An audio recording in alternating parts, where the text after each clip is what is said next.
Hello, everyone. Ooh, you disappeared. Okay. Pretty sure I'm live. It's counting down, so I'm going to assume I am. I kind of failed at this last time.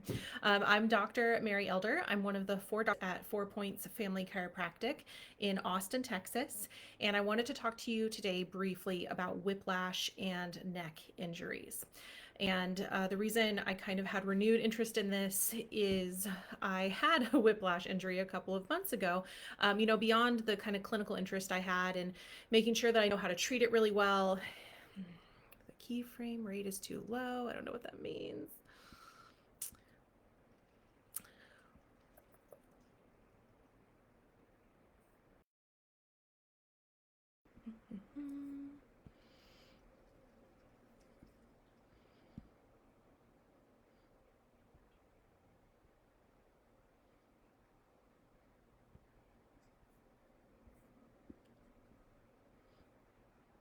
Okay, well, hopefully that fixed it.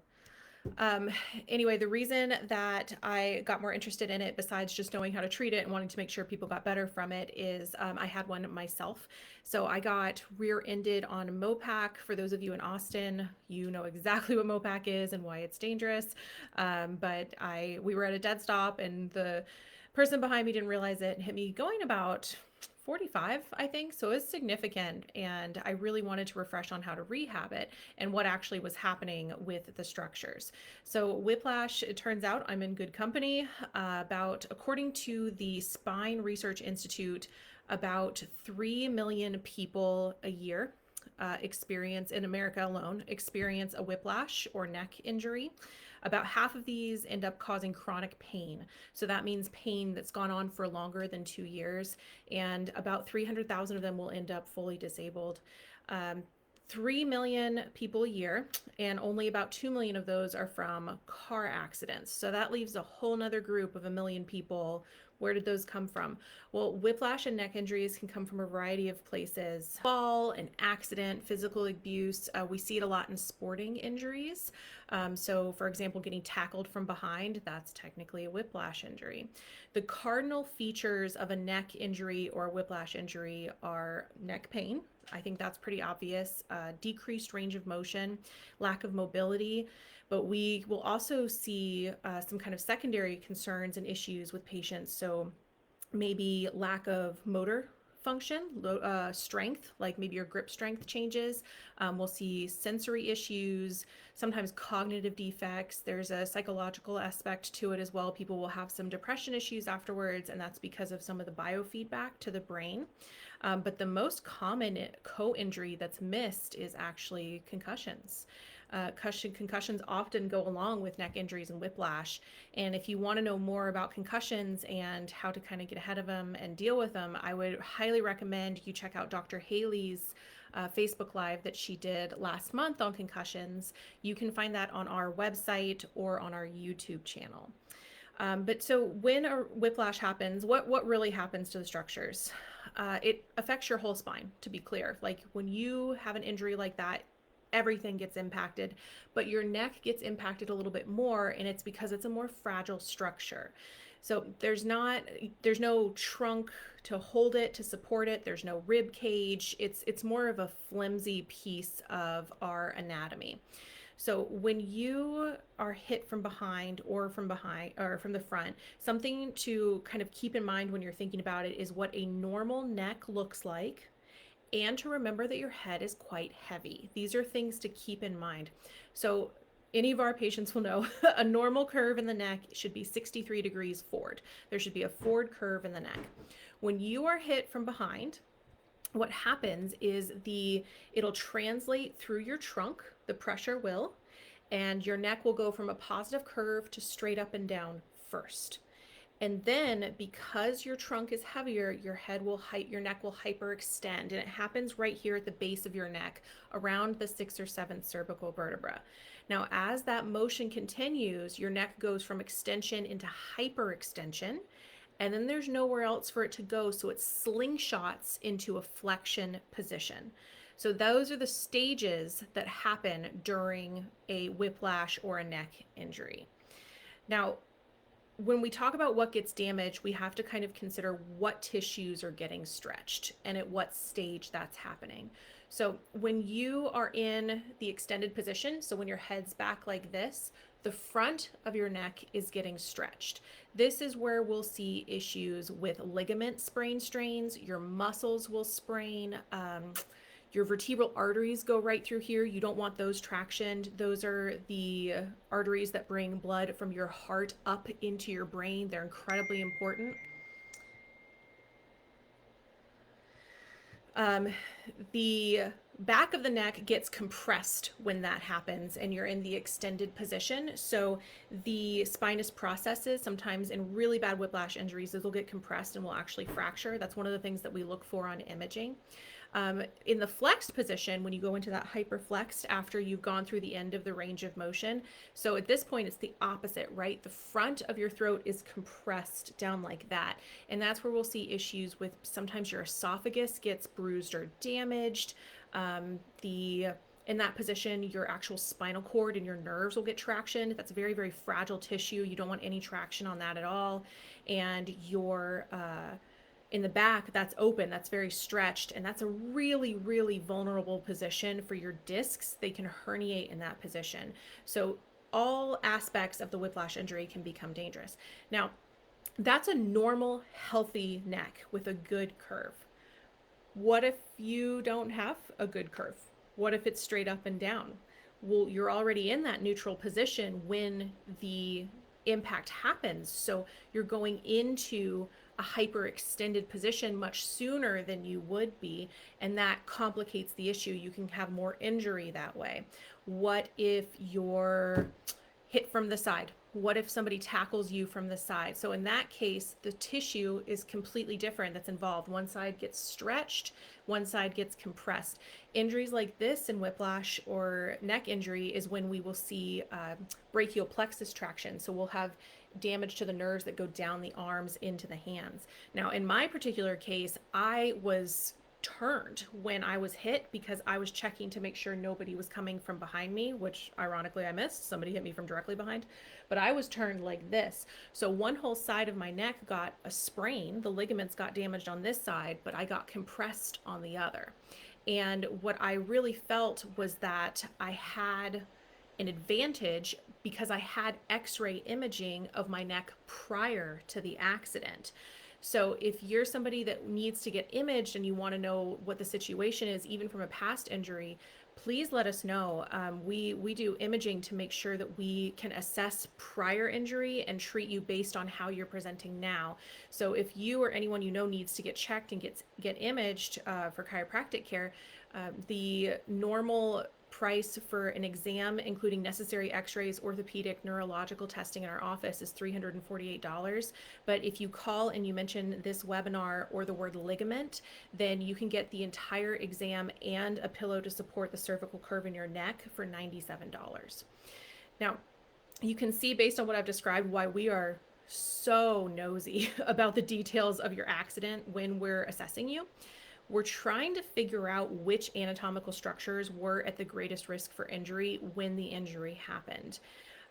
In the case of our athletes, sometimes we have it on film, which is really helpful because we can see what happened. But often after a car accident, you don't know because you were busy having adrenaline and kind of worrying about insurance and was anybody hurt and getting out and seeing things. And it's helpful if you can to remember what happened, but that's why we're asking so many probing questions. I've had patients mention before that we get really nosy about that, and that's why we're trying to assess you properly. So say there's been a whiplash or a neck injury, now what? What do? You go and get checked. You have to. You need to get assessed and make sure that everything is okay. These injuries can be kind of sneaky later on down the road. Imaging might be necessary. It'll probably be necessary given what the injury is. But I, again, felt I really had an advantage because I got to see the exact changes that happened pre and post accident.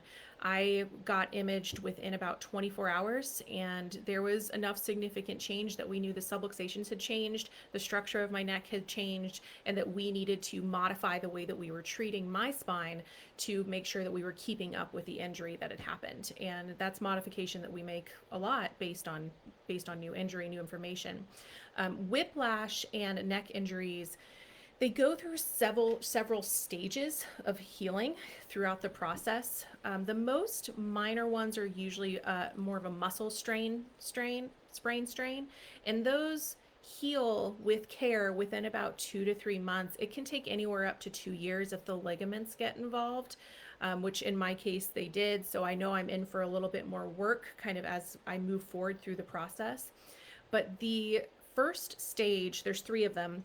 The first stage is the more acute stage. So this is where your ligaments are starting the recovery process and the inflammation is starting to build in your body.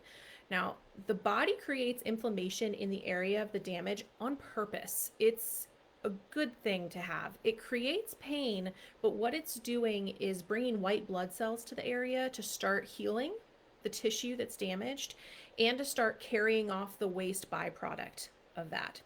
So you want inflammation to a certain extent. Now, the tricky part about this is about this stage is what's called the 72-hour rule.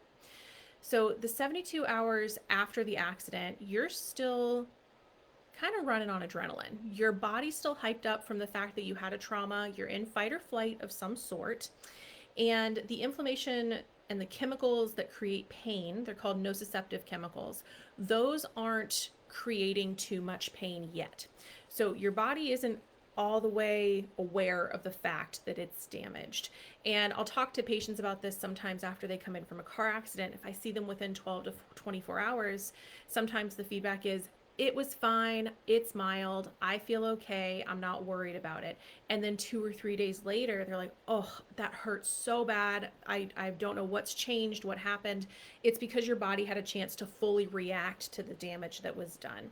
So if you feel okay after the accident, I strongly suggest you get assessed anyway, because there could be something underlying that you're not aware of and that your body's not giving you signals for quite yet.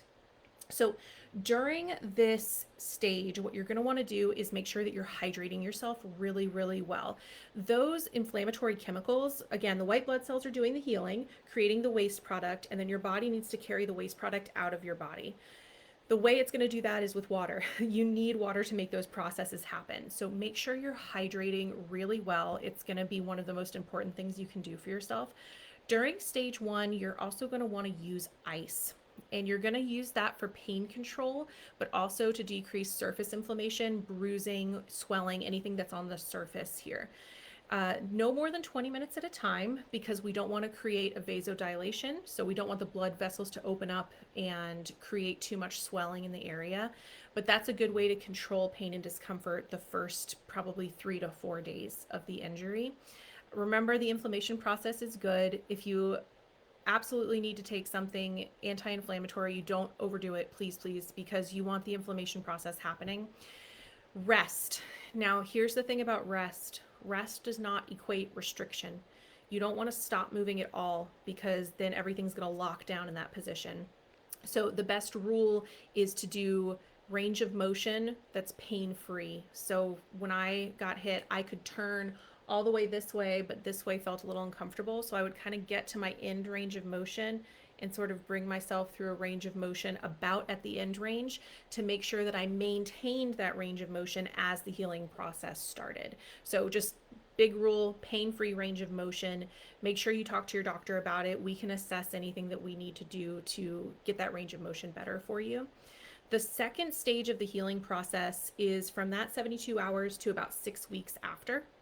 So at this point, the inflammation's starting to go down.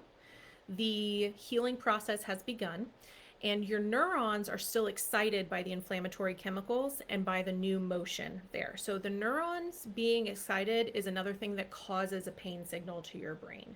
So anything we can do to get those neurons, the neurology, to calm down is what we're going to focus on during that stage of your care. The things in the research that do it the best is passive stretching, which you can get somebody to do to help you with at home, or we help you with. Deep massage, that is also something that gives feedback to the brain to decrease the pain signals. And of course, the chiropractic adjustment. That manipulation, what it does is it resets the neurons so that the pain signal is not as intense, people who get adjusted during this stage 2 phase of the recovery process from whiplash have a very significant decrease in pain and increase in range of motion. And those are two big goals that we have. So again, if anybody you know has been in a car accident and needs to get assessed, or you're noticing they're still not having good range of motion, or you yourself aren't, if you give us a call in our office, they can come in and get the full assessment, including neurological testing, orthopedic testing, imaging, and a full report of findings where we go over it with them. It's normally $348. If they mention this webinar or the word ligament, they can get it for $97 instead. Good baseline to have after a trauma. Now, the very third stage here is anywhere from those 6 weeks to a year, up to a year after the accident. And I know that seems like a lot, but ligaments take a long time to heal, and you want them to heal appropriately. So at this point, stage 3, and this is where I am now, we're working on remodeling the ligaments in the correct position. When the ligaments are damaged, scar tissue forms.